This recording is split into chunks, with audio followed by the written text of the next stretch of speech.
Un jour d'école comme les autres à Échillais, près de Rochefort. Enfin presque comme les autres. Depuis le début de la semaine, le directeur de l'école, 3 enseignants et les 4 ATSEM, employés municipaux, sont positifs au coronavirus et bien sûr, bon nombre d'enfants. Certains parents ont donc décidé d'avancer les vacances. Elle a été testée hier, elle est négative, alors je préfère qu'elle reste à la maison. Ouais, S'il y a des positifs, c'est pas la peine, hein. surtout 2 jours avant les vacances, quoi. Voilà, tout à fait. Il y a beaucoup de cas quand même. Face à cette crise, la mairie a demandé avec insistance à la sous-préfecture et à la direction académique une fermeture de l'établissement. En vain. Ce matin, on se posait beaucoup de questions devant la grille de l'école. On aurait préféré que l'école soit fermée tout simplement pour éviter ces brassages. Des enfants vont peut-être rentrer ce matin à l'école, ils vont être négatifs et malheureusement ils vont peut-être ressortir de cette école positifs.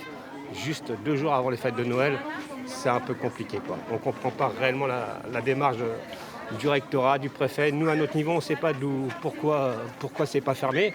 Et justement, on aimerait comprendre le pourquoi c'est pas fermé. En urgence, 2 enseignants remplaçants sont arrivés pour suppléer leurs collègues. Mais aucune solution n'a pu être trouvée pour les ATSEM. L'école ne peut pas tourner.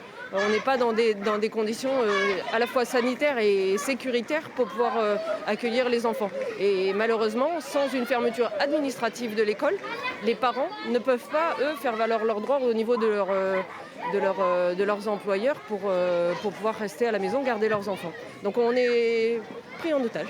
Ce matin, l'académie a organisé une campagne de tests salivaires auprès de tous les élèves. Une mesure qui ne rassure pas complètement les parents qui, 2 jours avant les vacances, vont attendre les résultats avec un peu d'anxiété.